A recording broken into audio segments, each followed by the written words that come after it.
적은 enemy죠. 적은 내 안에 있다라고 하는 말이 있습니다. 그런 책도 찾아보니까 있더라고요. 적은 내 안에 있다는 거예요. 모든 문제는 실은 외부에 있지 않죠. 모든 적은 외부에 있지 않습니다. 내 내부에 있는데 내 내부가 외부를 어떻게 해석하느냐, 어떻게 반응하느냐에 따라서 외부 환경은 완전히 달라진다고 할 수 있지 않겠습니까?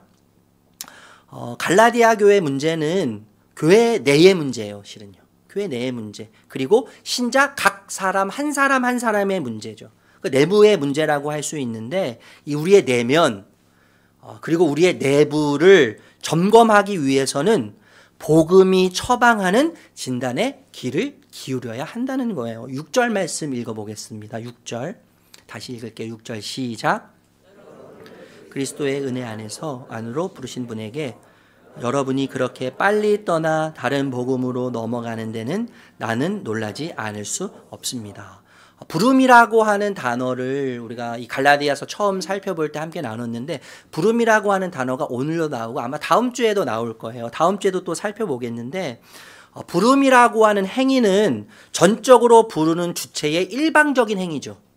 그러니까 부름을 받는 자가 아무리 사모하고 원해도 부르는 자가 원하지 않으면 소용이 없는 거예요. 그러니까 부르는 자의 일방적인 행위죠. 그리고 주권적 행위라고 할 수 있어요.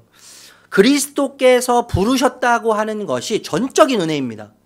그죠? 자격도 없고 조건도 없는데 그리스도께서 일방적으로 그의 주권으로 나를 선택하셨어요. 그리고 부르셨어요.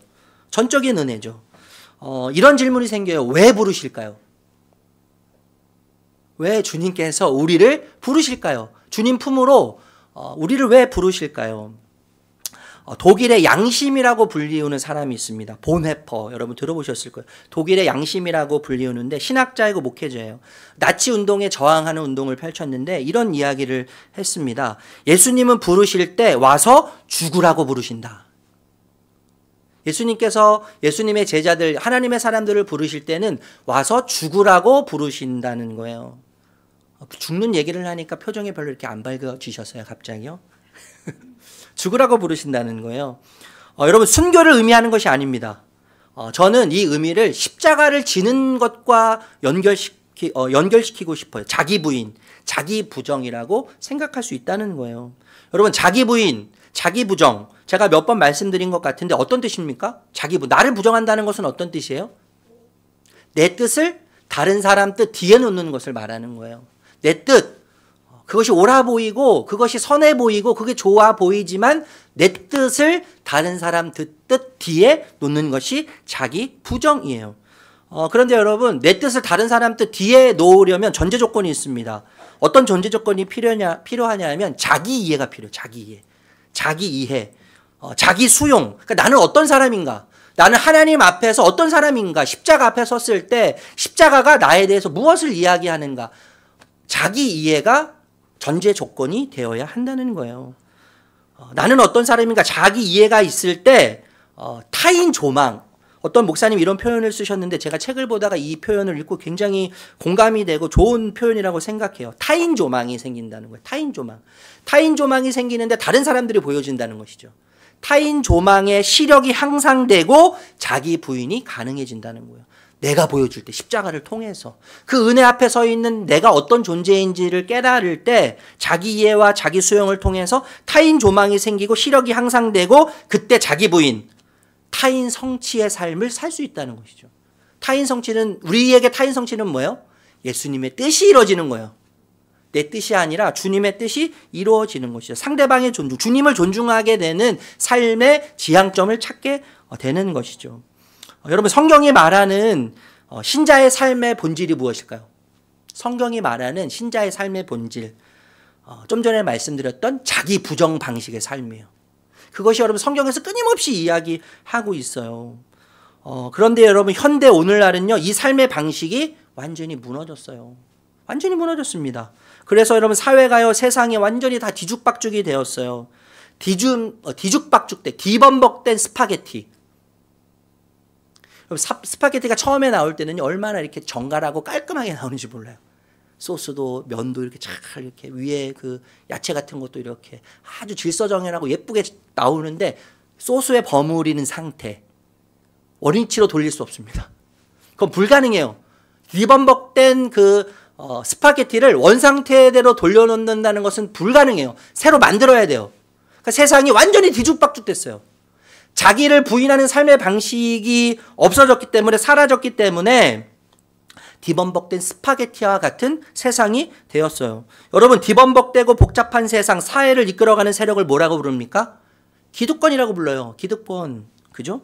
여러분, 기득권의 질서가 강해지고 뿌리를 내리면 어떤 현상이 생기냐면요. 이기적인 자기애가 생깁니다. 이기적인 자기애. 이기적인 자기애 현상이 생겨요. 그리고 자기 성취에 몰두해요. 자기 성취에.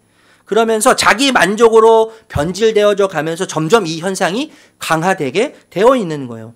그래서 많은 사람들이 남을 짓밟고 나서도, 표현이 맞나요, 제가? 짓밟어도 나만 잘 되면 돼. 이 생각을 갖게 되는 거예요. 그래서 자기 성취를 통해서 결국 어떤 자가 되길 원하는 거예요? 기득권이 되기를 원하는 거죠. 기득권이 되려고 우리가 굉장히 몸부림치고 있지 않습니까?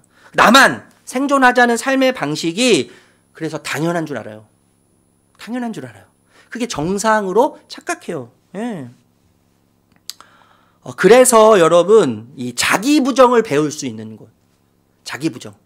내 뜻을 다른 사람 뜻 뒤에, 내 뜻을 주님 뜻 뒤에 놓을 수 있도록 자기 부정을 배울 수 있고 실천할 수 있고 그런 삶을 살아내기 위해서 우리에게 주신 선물이 있는데 그것이 뭐냐면 공동체라는 거예요. 공동체. 그러니까 공동체를 통해서 하나님은요, 자기 부정의 삶을 계속 우리로 하여금 살아가게 하시죠. 공동체 안에 들어오면 뭐가 보여요? 내가 보여요. 그러니까 다른 사람들 계속 보이지만 다른 사람들을 통해서 하나님이 주신 은혜 앞에 서면 제가 지지난주에 말씀드렸지만 은혜라는 것에 거울이 있습니다. 거울. 그러니까 자꾸 나를 비추는 거예요. 다른 것보다 내가 더 보이는 거예요. 결국엔요. 내가 자꾸 보여요. 뒤범벅된 나의 실체가 보이죠. 공동체를 통해서 하나님이 보이게 하시는 거죠. 여러분, 제가 신학교를 다닐 때 열심히 다들 필기를 열심히 하지 않습니까? 그런데 노트북을 정말 정리를 잘하는 전도사님이 계세요. 저도 열심히 노트북으로 정리를 했지만 필기 노트를 좀 달라고 하면 안 주는 전도사님이 있어요. 너무 치사 빤스. 안 줘요. 저는 그럴 수 있다고도 생각하지만 사실 자기 부정이 안 되는 사람이죠. 자기 부정이 안 되는 거예요. 다른 사람을 짓밟아서라도 나는 살아남아야 된다. 내가 강자가 돼야 된다. 내가 승리해야 된다고 하는 인식 속에서 여러분 자기 부정이 안 되는 거라고 이야기할 수 있지 않겠습니까? 제가 얼마 전에 어떤 글을 읽으면서요, 지방대 교수님의 글을 읽었는데 참 가슴에 와닿습니다. 이분이 이런 말씀을 하셨어요. 지방대 교수여서 아쉽다.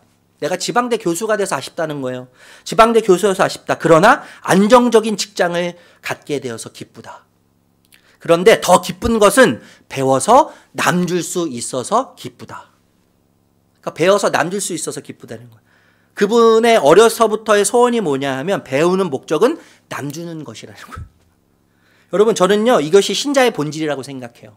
신자의 본질. 자기 부정, 타인 조망, 그래서 타인 성취. 주님의 뜻이 성취되고 주님의 나라가 이 땅 가운데 임하는. 이것이 신자의 본질이라고 할 수 있지 않겠습니까? 여러분, 그래서 진정한 신자는 내 자신과 싸울 줄 아는 사람이에요. 내 자신과 싸우는 거예요. 여러분, 신앙생활은요, 아까도 제가 시작할 때 말씀드렸지만 외부에 있지 않아요, 적은. 외부 때문에 힘든 게 아니에요. 그 누구 때문에 힘든 게 아니에요. 그것을 해석하는 내 자신이죠. 그것을 받아들이는 내 자신이에요. 그러니까 우리가 항상 복음 앞에 서야 돼요. 은혜 앞에 서야 돼요. 주님 앞에 서야 돼요. 주님은 뭐라고 말씀하시는지, 주님은 뭐라고 주님의 마음을 우리에게 비춰주시는지 계속 우리가 복음 앞에 서고 말씀 앞에 서야 하는 것이죠. 6절에 보면 빨리 떠나라고 하는 표현이 있습니다. 빨리 떠나. 이 빨리라고 하는 말에 바울의 깊은 탄식이 담겨져 있어요. 그리고 안타까움이 스며져 있어요.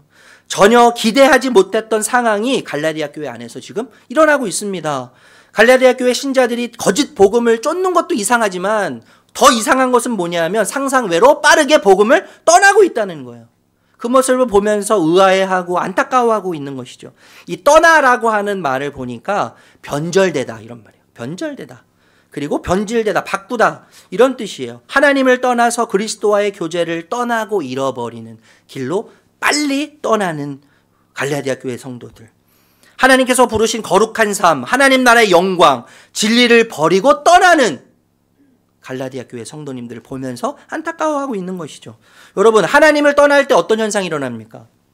하나님을 떠날 때 우상숭배가 시작돼요. 우상숭배. 하나님 외에 다른 것을 하나님 자리에 데리고 와서 하나님을 대체해요. 다른 것을 찾게 돼요. 그것을 하나님의 자리에 두고 하나님처럼 섬기려고 합니다. 그런데 문제는 뭐냐면 얼마 지나지 않아서 허망함을 느끼게 된다는 거예요. 그게 문제예요, 여러분. 하나님으로 만족해야 되는데 하나님 외에 다른 것을 찾아서 그 자리에 하나님을 놔요. 그리고 하나님처럼 예배해요. 하나님처럼 사랑해요. 근데 그것은 피조물이고 불완전하기 때문에 만족을 못 주는 거예요. 그러니까 허망함을 줘요. 나의 모든 것을 다 바쳤는데, 내 모든 것을 헌신하고 섬겼는데 허망감이 오는 거죠. 그러니까 어떻게 합니까? 가로치우는 거예요. 다른 신을 또 찾아요. 다른 신을 그 자리에 또 넣어요. 그러면 어떻게 돼요? 또 허망함을 또 느끼죠. 이 악순환이 계속되는 것입니다. 그래서 여러분, 결국 허망함 때문에 짝퉁신을 계속 찾아가는 거예요. 짝퉁신, 가짜신을 계속 찾아가게 되어 있는 것입니다. 여러분, 태초의 역사는 연합의 역사죠. 연합의 역사. 하나됨의 역사예요. 아담, 하와, 하나님, 에덴 동산에서 연합과 하나이지 않았습니까? 그런데 선악을 알게 하는 나무의 열매를 따먹은 후에 떠남의 역사가 시작돼요.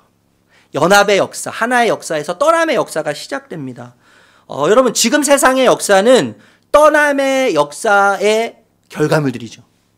떠남의 역사의 결과들이에요. 그래서 여러분, 다 파괴하고 아픔을 주고 상처를 주고 다 떠남의 역사의 결과물들이에요. 죽음이 시작되지 않았습니까? 죽음의 열매들을 계속 맺고 있는 거예요. 여러분, 바베타 사건을 기억하시지 않습니까? 자기 이름을 내기 위해서 모였어요. 흩어짐을 면하자. 우리 스스로 힘을 모아서 우리가 한번 하나님이 돼보자, 신이 돼보자라고 해서 모여서 바벨탑을 쌓았는데 결과는 어떻습니까? 힘을 모아서 강해져서 하나가 되고 연합하기 위해서 모였지만 오히려 하나님 없는 연합, 하나님을 떠난 연합은 언어를 더 복잡하게 만들었죠. 언어를 더 복잡하게 만들었고, 그리고 인종을 다 분리시켰고, 그리고 어떤 일들을 만들었어요? 흩어지는 일들을 만들었어요. 뿔뿔이 그래서 다 흩어지지 않았습니까? 여러분, 누가복음 15장 탕자의 비유, 우리가 오늘 초에 말씀 나눴지만 하나님을 떠난 세상의 역사를 그대로 드러내는 거예요. 아버지의 상속을 받아서 먼 타국으로 가지 않았어요, 여러분, 아들이요? 그 먼 타국으로 갔지만 모든 것을 다 흥청망청 써버리고 탕진해버렸지 않습니까? 그리고 결국 마지막 그가 간 자리는 유대인들이 가장 혐오스럽게 여기는 돼지에 먹인 쥐염 열매를 먹으면서 돼지와 함께 바닥에서 뒹구는 거죠. 이것이 뭐예요? 하나님을 떠난 인간의 역사예요. 누가복음에서 보여주는 이야기라고 할 수 있지 않겠습니까? 우리 7절에서 9절 말씀 읽어보겠습니다. 7절에서 9절. 7절에서 9절. 시작.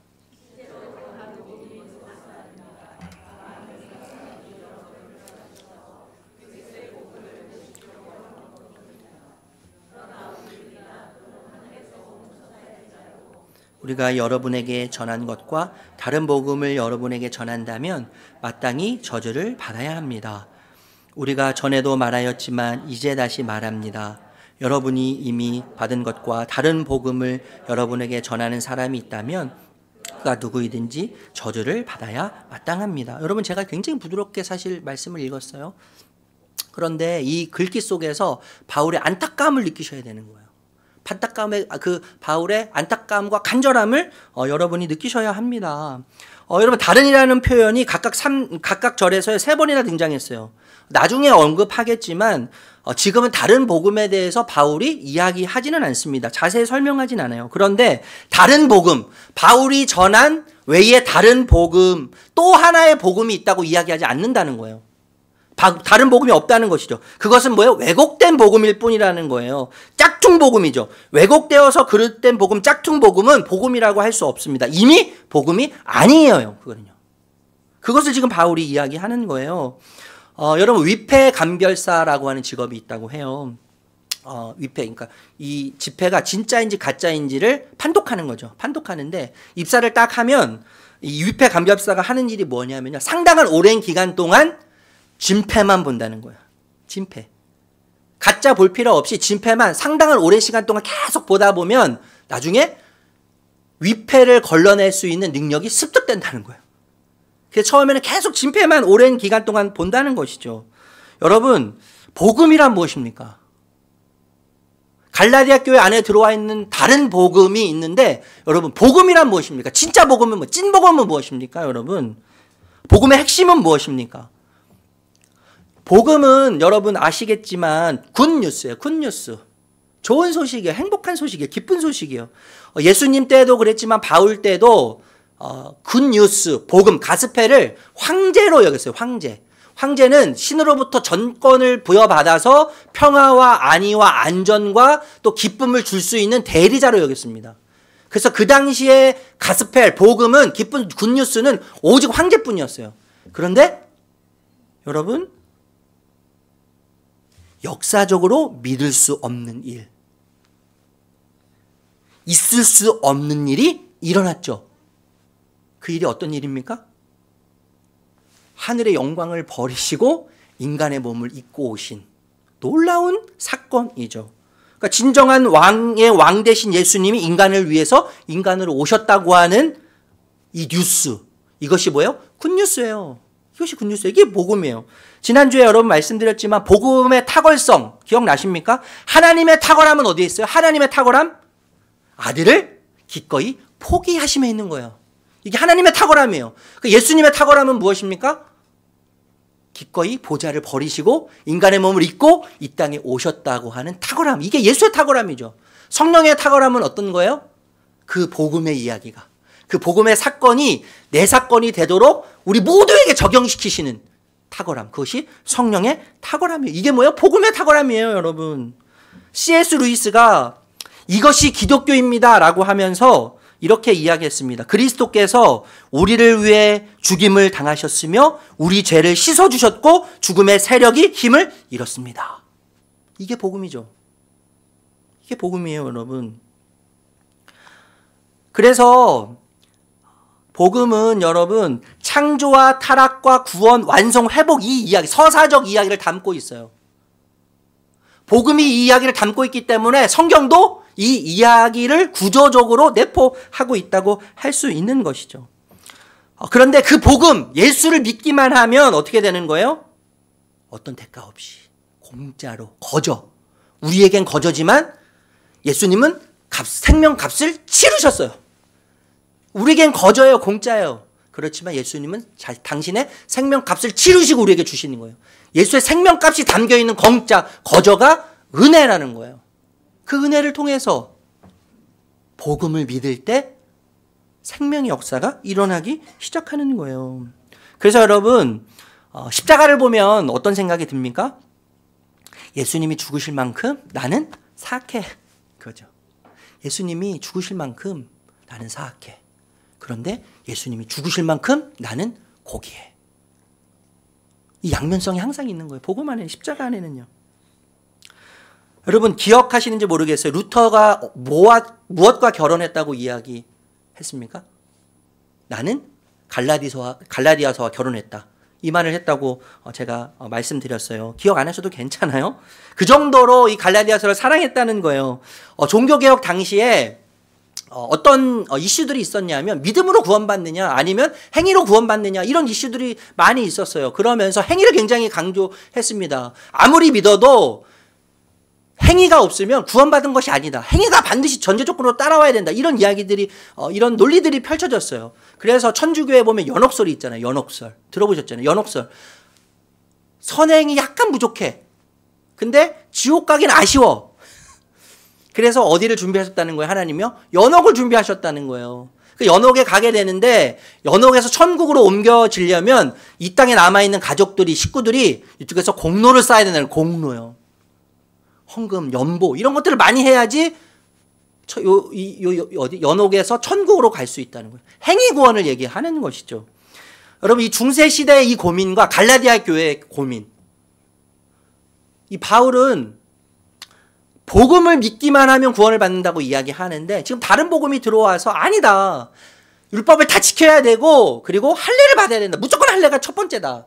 이야기하면서 다른 복음을 펼치고 있는 이 괴리, 믿음과 또 이 은혜, 이 행위 사이에서 이 고민과 고통과 또 여러 가지 아픔 속에서 지금 이 루터는 바울의 마음을 읽기 시작했어요.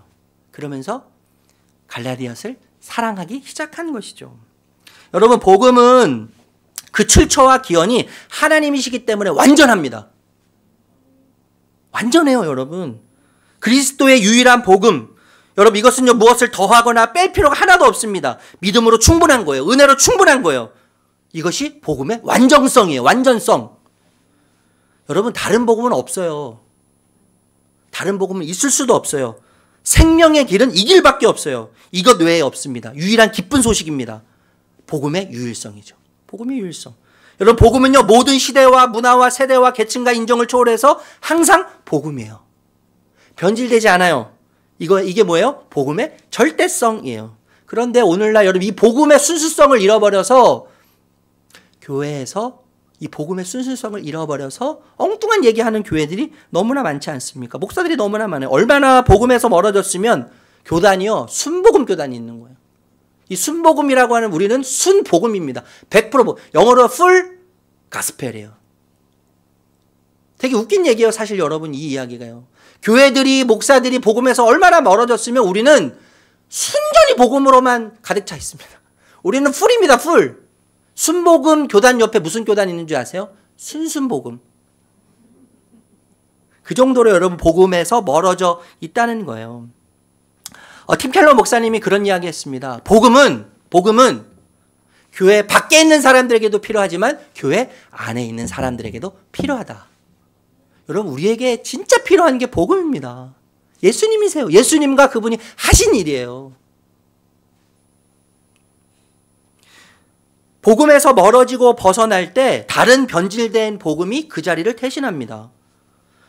다른 믿음과 모든 말씀에 순종의 행위를 더해요. 아까 말씀드렸잖아요. 그래야 구원받는다고 가르치죠. 그래서 수준과 경지를 이야기해요. 여러분, 예수님과 함께라면 지금 영적인 수준으로는 불가능하다. 지금 영적인 수준으로는 불가능해. 그렇기 때문에 더 수준을 끌어올려야 돼. 더 높은 도덕적인 윤리적인 수준이 있어야 돼. 헌신이 필요해. 그렇게 이야기하는 교회들, 목사들이 정말 많이 있는 것을 느낍니다. 그래서 뭘 강조해요? 헌금을 강조하죠. 헌금을 강조하고 봉사를 강조하고 섬김을 강조해요. 목사의 명령을 강조해요. 그러나 여러분 생각해 보세요. 우리의 믿음의 수준이 아니라 구원은 믿음의 대상 때문에 구원받는 거예요. 여러분, 믿음이 아무리 좋아도 죽은 신을 믿으면 거기에 구원이 없어요. 사신이면, 죽은 신이면 아무리 믿음이 훌륭해도 어떠한 생명의 역사들이 일어나지 않습니다.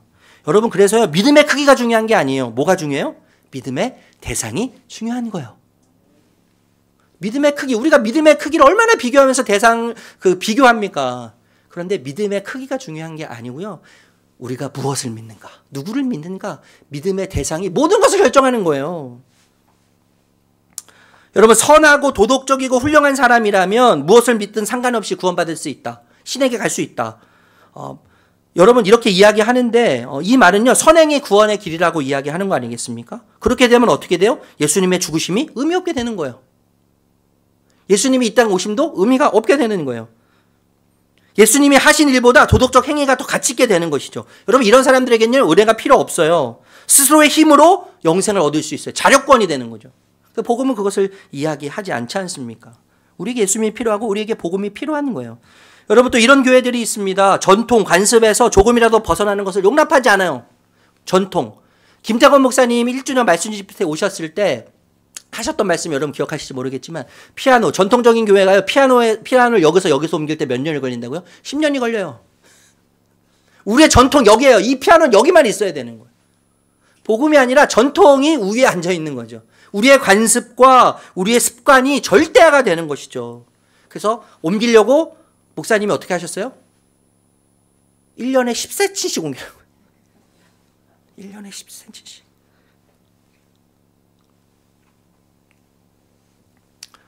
앞으로 여러분 살펴보겠지만 이 갈라디아 교회에 다른 복음이 들어왔습니다. 그래서 옷차림, 음식, 뭐 의례들, 규례들 이런 낡은 의식과 규례들을 계속 내세우면서 전통, 관습. 우리 교회도 여러분 시간이 가면 갈수록 전통이 생길 겁니다. 관습이 생길 겁니다. 그래서 이렇다 저렇다 계속 말들이 나올 거예요. 그런데 그때 우리가 기억해야 될 게 뭐예요? 복음이에요. 복음. 예수님은 뭘 원하실까? 교회를 위한 게 무엇일까? 우리 성도님들을 위한 게 무엇일까? 우리 성도님을 사랑하는 방식이 무엇일까? 예수님을 사랑하는 방식이 어떤 것일까? 그것이 우리의 기준이 돼야 되는 것이죠. 여러분 전통 관습 절대화가 될 때요 생겨나는 현상이 있는데 엄격한 통제입니다. 엄격한 통제. 모든 것을 다 통제하려고 해요.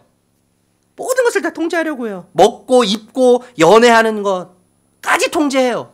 부부의 관계까지 통제해요. 이단들에서 그런 일들 볼 수 있지 않습니까? 복잡한 규례들을 만들어서 모든 것을 엄격하게 통제하고 때로는 그 규칙을 벗어나면 어떻게 합니까? 폭력까지 행사하는 거죠. 여러분 유대인들이 안식일을 지킬 때 이 안식일 법칙 중에는요 안식일에 운전을 하면 안 된다는 금지법이 있다는 거예요. 운전금지법. 그리고 우산 사용 금지. 갑자기 안식일에 비가 내려도 우산을 못 펴요. 이거 노동이에요. 노동이 돼서 안식일을 범하기 때문에 그들의 전통에 따라서 우산을 못 펴는 거예요. 얼마나 우스꽝스러운 이야기입니까? 불 사용도 못하고 엘리베이터 사용도 못해요. 한번 말씀드렸지만 엘리베이터를 안식일 되기 전날에 어떻게 한다고요? 모든 층이 서도록 다 조작을 해놓죠. 1층부터 15층까지 다 서도록 유대인들이 안식일을 거룩하게 지키기 위해서 다 그렇게 장치를 해둔다는 거예요. 얼마나 우스꽝스러운 이야기입니까? 냉장고를 열어도 안 돼요. 냉장고 사용 금지. 노동이라는 거예요. 노동. 여러분 우리나라 어떻습니까? 목사의 권위가 얼마나 강조되는지요. 목사의 말을 듣지 않고 반대하면 암병 걸린다고 막 이야기하잖아요. 떳떳하게 목사들이 이야기하지 않습니까? 자녀가 저주를 받는다 뭐 이런 이야기도 하고 교회를 떠나면 지금까지 쌓았던 복이 다 무너진다 뭐 이런 이야기도 해요. 11조 헌금 하지 않으면 죽도록 봉사하지 않으면 물질의 복을 받지 못한다. 이게 복음입니까 여러분? 율법이 만들어낸 종교예요. 종교. 여러분 지나치게 권위적이고 의례를 강조하는 교회는 율법주의적인 교회인데 21세기 갈라디아 교회라고 할 수 있는 거예요. 21세기 갈라디아 교회에 불과한 거예요. 예전 교회에서 어떤 권사님 저에게 이런 말씀한 적이 있으세요. 목사님은 왜 기도하시거나 말씀 전하실 때 형통하라는 얘기를 왜 안 하십니까? 30배, 60배, 100배 물질의 축복을 받으라고 왜 얘기 안 하세요? 왜 그런 기도 안 하세요? 좀 형통하고 잘되고 승진하고 연봉 올라가고 이런 기도 왜 안 하세요? 목사님 좀 그런 기도 좀 해주세요. 저는 그 권사님의 이야기가 충분히 이해가 되고 저도 그런 기도 해요 여러분. 없으면 달라고 기도해요. 그런데 우리에게 종교성이 있어서 기도를 내 뜻을 이루기 위한 하나의 도구로 하나님을 하나의 도구로 이용해서 내 뜻을 이루고자 하는 욕망이 반영된 기도일 수 충분히 그런 기도일 수 있지 않겠습니까 여러분? 우리가 정말 교묘해요. 교묘해서 하나님도 다 이용해 먹는 거예요. 기도도 이용해 먹어요. 복음도 이용해 먹어요. 어떤 걸 이루기 위해서요. 여러분 생각해 보시면 우리는요 물질의 축복, 건강의 축복, 형통의 축복, 이상의 복을 받았죠. 여러분 우리는 이미 이상의 복을 받은 자들입니다. 이것들에 목매이지 않아도 괜찮아요. 여러분 필요해요. 제가 이걸 부정하는 게 아니에요. 돈 싫어하는 사람이 어디 있어요? 건강한 거 싫어하는 사람이 어디 있어요? 여러분 다 저도 좋아하는 거예요. 그런데 예수님 때문에 예수님을 묵상하면 예수님이 어떤 분이신가? 그 예수님이 날 위해서 어떤 섬김을 하셨는가? 나를 어떻게 사랑하셨는가? 날 위해서 무엇을 희생하셨는가를 묵상하면 할수록 그 예수님을 생각하면 생각할수록 이런 것들도 좋지만 물질도 좋고 성공도 좋고 형통도 좋고 건강도 좋지만 예수님이 더 좋은 겁니다. 예수님이 더 좋아요. 예수님이 더 가치가 있고 예수라고 하는 그분이 내 삶에 가장 의미 있는 존재이신 거예요. 다 좋지만 그런 것도 좋지만 이것보다 그분이 더 의미 있는 거예요. 끝으로 여러분 바울은 다른 복음을 전하는 자들에게 강한 어조로 저주를 2번이나 외쳐요. 저주를 받을 것이다. 저주를 받을 것이다. 이렇게 이야기 우리가 좀 전에 읽었습니다. 고대인들은 이 성스러운 법이나 성스럽게 여기는 문서 또는 성스럽게 여기는 무덤까지도 보호해야 되고 보존해야 된다고 하는 책임감, 의무감을 가졌다는 거예요. 그래서 그것을 지키고 보호하기 위해서 주문을 걸은대요. 주문을 건다는 거예요. 타인이 취할 수 없도록 주문을 거는데 그 주문을 걸면 그대로 저주가 그 사람에게 실제로 임한다고 생각했다는 것이죠. 그래서 실제로 여러분 고대 이 소아시아 지역, 지금의 터키입니다. 이 지역에서 여러 가지 그 문화재들이 발굴될 때 그 문구, 저주의 문구가 나오는데 누구든지 이 뼈들을 옮기는 이는 저주받기를, 이런 표현들이 많이 나온다는 거예요. 이것이 성경에도 동일하게 이 문화적 이야기가 적용됐습니다. 요한계시록 22장 18절에서 19절 같이 읽어보고 마무리하도록 하겠습니다. 같이 읽겠습니다. 시작. 나는 이 책에 누구든지 여기에 무엇을 덧붙이면 하나님께서 그 책에 이 책을 것이요 또 누구든지 이 예언의 책에 기록한 말씀에서 무엇을 없애버리면 하나님께서 이 책에 기록한 생명나무와 그 거룩한 도성에서 그가 누릴 몫을 없애버리실 것입니다. 저주를 담고 있는 그 문제가 그대로 반영이 된 것이죠. 바울이 그렇게 저주를 하고 있습니다. 이제 말씀을 마치도록 하겠습니다. 여러분 한밤중에 건널목으로 역마차가 달려오고 있었어요. 그런데 기차도 함께 달려오고 있는 거예요. 건널목 간수가 기차가 오는 것을 보고 등을 흔들어서 역마차에게 경고 신호를 보냅니다. 그런데 역마차가 건널목을 건너려다가 기차와 충돌하게 돼요. 그 역마차에 타고 있는 모든 가족이 식구들이 다 그 자리에서 즉사하게 되고 맙니다. 수사관이 수사를 하기 시작하는데 묻습니다. 이 건널목 간수에게 묻는데 기차가 오는 것을 보았습니까? 예, 보았습니다. 혹시 등을 흔들었습니까? 이렇게 물었더니 예, 흔들었습니다. 이렇게 이야기를 듣고 사고는 역마차를 몰던 사람의 과실로 결정이 나고 판단이 되어서 이제 수사가 종결이 되었어요. 시간이 한참 지났어요, 여러분. 시간이 한참 지나고 나서 이 건널목 간수가 죽음을 맞이하게 되었습니다. 마지막 죽음을 맞이하면서 자기에게 몰려있는 사람들에게 이야기를 하는 거예요. 죽기 직전에요. 여러분, 내가 그 역 간수로 일을 할 때 역마차 사건 기억하시지 않습니까? 수사관이 수사 과정에서 나에게 한 가지 묻지 않은 것이 있습니다. 이렇게 얘기하는 거예요. 그러니까 거기 주변에 있던 사람들이 그것이 무엇이냐고 묻습니다. 그때 이 사람이 이렇게 얘기해요. 그 등에 불이 켜져 있었습니까? 이것을 물어보지 않았다는 거예요. 기차를 보았습니까? 등을 들었습니까? 그런데 그 등에 불이 켜져 있었습니까? 라고 묻지 않았다는 거예요. 간수는 불을 켜지 않은 채 어떻게 했어요?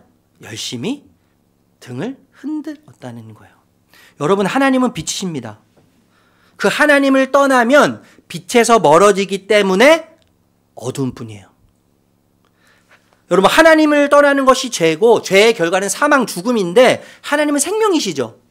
하나님이 생명이신데 생명이신 하나님을 떠나기 때문에 어떻게 되는 거예요? 죽음에 이르게 되는 거예요. 하나님은 선이시죠. 그런데 그 하나님을 떠나면 자연스럽게 선에서 멀어지기 때문에 악이 되는 거예요. 악행을 저질러서가 아니라 악이 되는 겁니다, 여러분. 하나님은요, 참 자유의 주인이세요. 그런데 그 참 자유의 주인이신 하나님을 떠나면 자유 없는 삶을 살게 되어 있는 거예요. 하나님은 기쁨이시지 않습니까? 기쁨으로 충만하신 분이시죠. 그리고 우리에게 그 기쁨을 한없이 흘려보내시는 분이세요. 그런데 하나님을 떠나면 기쁨을 떠나는 것이기 때문에 이 세상 어디에서도 어떤 것을 먹고 어떤 것을 마시고 어떤 것을 소유하고 가져도 기쁨을 찾을 수 없고 즐거움을 찾을 수 없게 되는 것이죠. 여러분, 하나님 안에만 만족이 있습니다. 하나님을 떠나면 결코 만족을 모르는 삶을 살게 되는 것입니다. 사랑하는 성도 여러분, 여러분의 삶은, 여러분이 지금 걷고 있는 인생의 여정은 무엇이 비추고 있습니까? 태풍 앞에 꺼져가는 세상의 빛을 의지하고 바라보고 있지는 않습니까? 여러분, 복음의 빛, 복음의 탁월성, 그 빛이 충만하게 비추이고 또 우리를 통해서 세상을 비추는 완전하고 영원하고 순전하고 고귀한 주님을 누릴 수 있는 삶의 자리에서 그 주님을 누리는 복된 성도님들 모두가 되시기를 존귀하신 예수님의 이름으로 축복합니다. 축복합니다.